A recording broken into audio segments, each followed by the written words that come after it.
Hey, and welcome to The Short Stuff. I'm Josh, and there's Chuck, and there's Jerry sitting in for Dave, and this is Stuff You Should Know.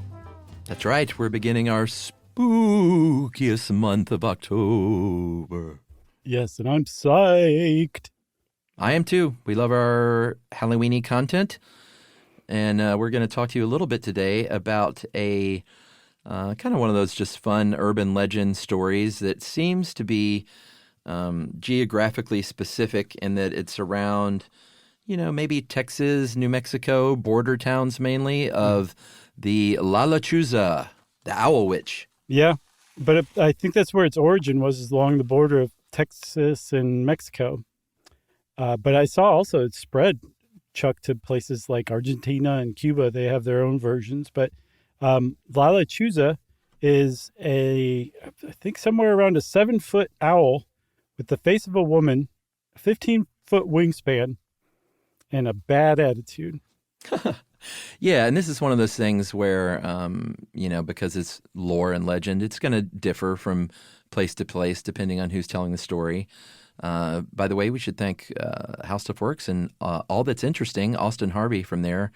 And I found a fun article on Texas Standard from Sarah Ash and Raul Alonso that helped out with this.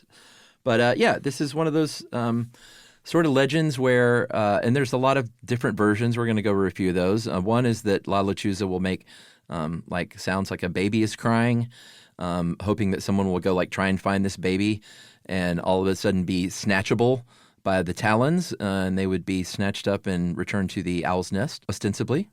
That's so creepy. Yeah. Can you imagine a 7-foot owl woman with a 15-foot wingspan mimicking a baby's cries? No, it's pretty terrifying. I don't like that.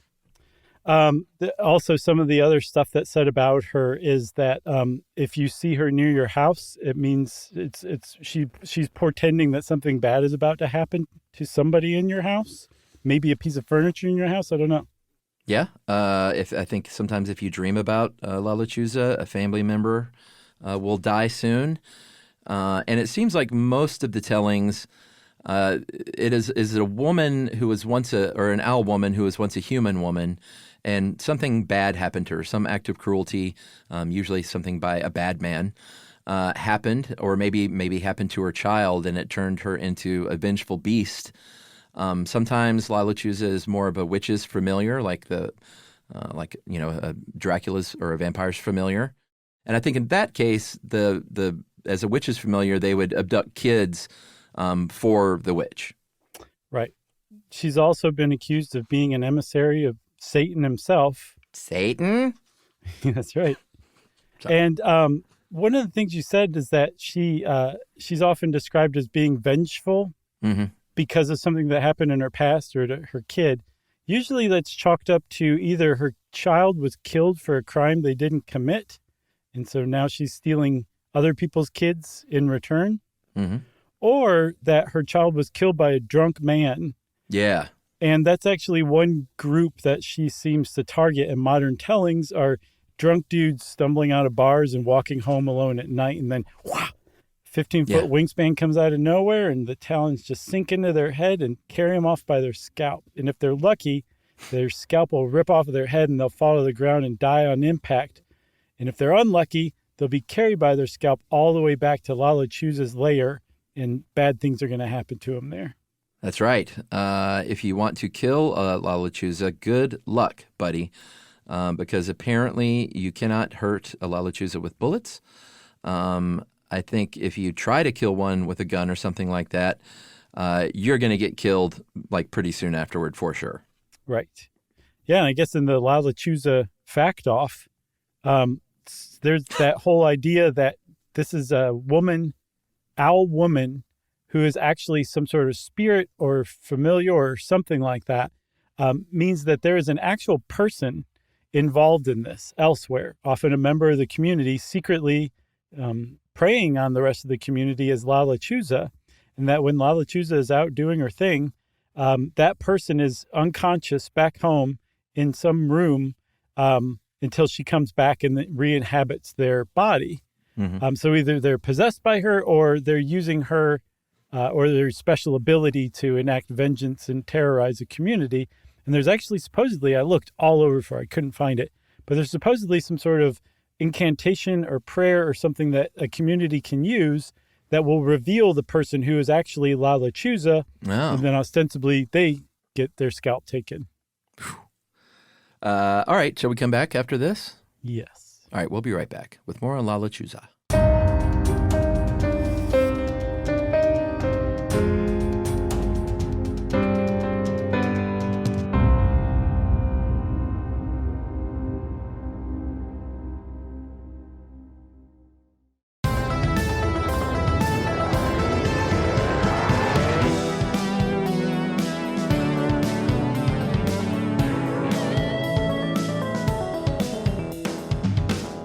Okay, Chuck, and we've been using the name La Lechuza without explaining to non-Spanish speakers that Lechuza is actually the word for owl. Yeah. Which makes a lot of sense. Sure. And we said that this whole thing kind of came from the Texas-Mexico border. That seems to be the origin of it. And they think essentially that this is just like any other bit of folklore, that it was used to explain unbearable things like the disappearance of children, or probably more likely it was used to keep kids on the straight and narrow, like fairy tales were in, Western Europe. Same thing. If you're out messing around and, spray painting somebody's brick wall or something like that, La Lechuza is going to come out of nowhere and snatch you up, so you better be good, kind of thing. Yeah, absolutely. And, as far as where these things come from, I remember, many, many years ago, we did one on urban legends. Mm-hmm. And it's always pretty much impossible to trace back like the true origin. With this one, there are people who think this might have come from pre-Columbian Mesoamerica, when the indigenous peoples had very close relationships and bonds with animals. But when the Spaniards came along to Mesoamerica, they brought, of course, Christian, Catholic Christian beliefs with them and condemned the rest as paganism, of course. Yeah, I thought this was really interesting because a lot of the gods in Mesoamerican cultures were animal-human hybrids, right? Yeah. So an owl woman may have been some ancient or eldritch deity and was in no way, shape, or form evil, but the Spaniards came along as Christians and went to that Christian playbook and basically said, your gods are now Christianity's demons, so stop worshiping them. And that is a great explanation for where something like La Lechuza came from. Yeah, for sure. It's also popped up over the years in like various pop culture ways. I'm surprised there hasn't been a pretty cool La Lechuza like movie or character in a movie or TV show. That'd be truly frightening. Have you seen the movie based on La Llorona? I don't think I saw that. That was it was kind of scary. That is the Latino urban legend, and it was okay. All right. Well, maybe I'll check it out. I'll go with that. You have good horror recommendations. Okay, I take that back then because I don't want to ruin my my streak. Yeah. I mentioned pop culture. I think La Lechuza was an enemy in an issue of a comic book called Relampago, and that was created by Margarito Garza. So that was one. What else? There was music too, right? Yeah, there's a song called El Parajo Gigante de Robe, which is by a group called Los Campeones de Raúl Ruiz. And the de Robe is actually talking about a specific town called Robstown, Texas, along the borders near Corpus Christi. And there was a outbreak of sightings of La Lechuza in 1975 and 76. And it was a big deal.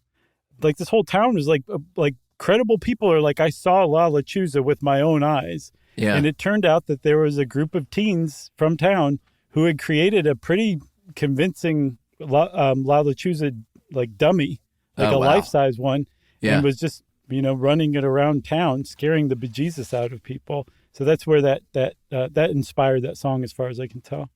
I wish I knew somebody who was a good sort of model maker, creature maker, because we've been getting more into the Halloween front yard decorations. Uh-huh. And like to be a little outside the box and not just whatever you get at Party City, or no, not Party City. What is it? We did a whole episode on it last year. Oh, Spirit Halloween. Although, I mean, their stuff is really good. I'm not knocking it. Have you been to Home Depot lately, dude? They've gone off the chain. Oh, really? Oh, yeah. They have like 10, 12-foot tall scary monsters now. It's crazy, like their Halloween thing. But it's the same issue that you don't want, which is your neighbor's got somebody two doors down is going to have the same thing. Yeah, I would love a custom sort of. I think a Lechuza would be truly scary, and it has kind of a fun story behind it. I like stuff that has like a legend behind it. So, hey, if anyone out there wants to just make me one, I'll just say my address on the show, and you can just drop it off in the front yard. Good plan. Yeah. There was one other thing too, and I kind of touched on it, that Lechuzas survived into modern day, and that the most modern interpretations tend to kind of drill into the kind of gender norm or flip-flop gender norms. Yeah. That the fable or the urban legend actually kind of gets into, which is there's a vengeful woman who is big enough and powerful enough and angry enough to punish bad men. Yeah. And that not just men who stumble home drunk from the bar are targeted, but men who are known to like abuse their wives or children are her favorite like prey now. So it's interesting how she kind of evolved into a bit of like an avenger for women and children. Yeah. I like that version. Yeah, hats off, Lechuza. That's right. We're good guys. Don't come after us. That is true, Chuck. That is true. Anything else? I got nothing else. Okay. Well, then, short stuff is out. Stuff You Should Know is a production of iHeartRadio. For more podcasts from iHeartRadio, visit the iHeartRadio app, Apple Podcasts, or wherever you listen to your favorite shows.